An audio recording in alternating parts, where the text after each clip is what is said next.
Iran is widening the battlefield, and America's Gulf allies now find themselves directly in the line of fire.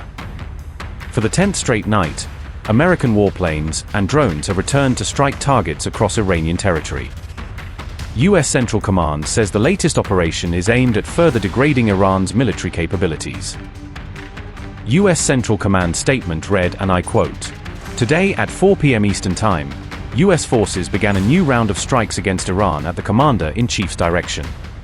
The strikes are designed to further degrade Iranian military capabilities used to attack commercial shipping in the Strait of Hormuz." Unquote.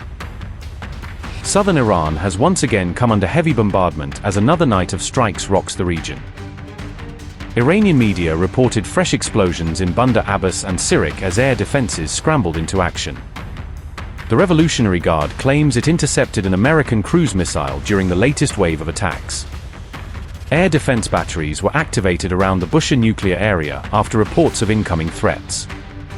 Residents reported loud explosions while Iranian defenses attempted to repel the attacks.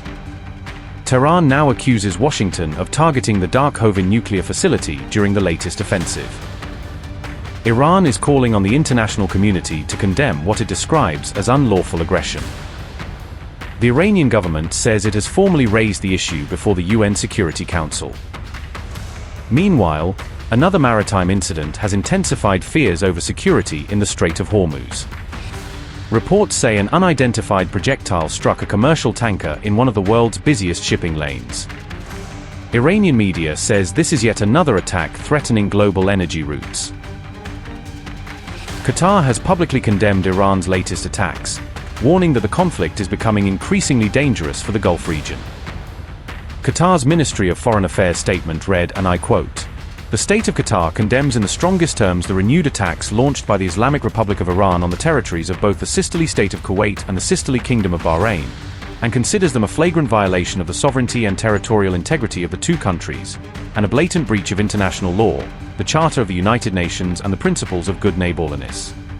The Ministry of Foreign Affairs confirms that the continuation of these attacks constitutes a dangerous escalation that will complicate efforts to contain tensions and undermine political and diplomatic endeavors aimed at achieving security and stability in the region. The ministry stresses the need for an immediate and complete cessation of all military actions and attacks that threaten the security and stability of the region, refraining from anything that would widen the circle of escalation, a serious return to the path of dialogue and negotiations, and commitment to the understandings achieved through diplomatic efforts. The ministry reiterates the state of Qatar's full solidarity with the state of Kuwait and the Kingdom of Bahrain, and its support for all measures they take to preserve their sovereignty and security. Unquote. The Gulf region is facing mounting pressure as Iran expands its military response beyond its own borders. Kuwait and Bahrain remain at the center of Tehran's warnings as regional tensions continue to rise. Missiles, drone attacks, and airstrikes are pushing the Gulf conflict into a far more dangerous phase.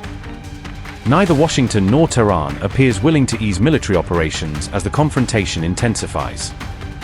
The Strait of Hormuz remains the world's most volatile flashpoint, with every new strike raising the risk of wider war.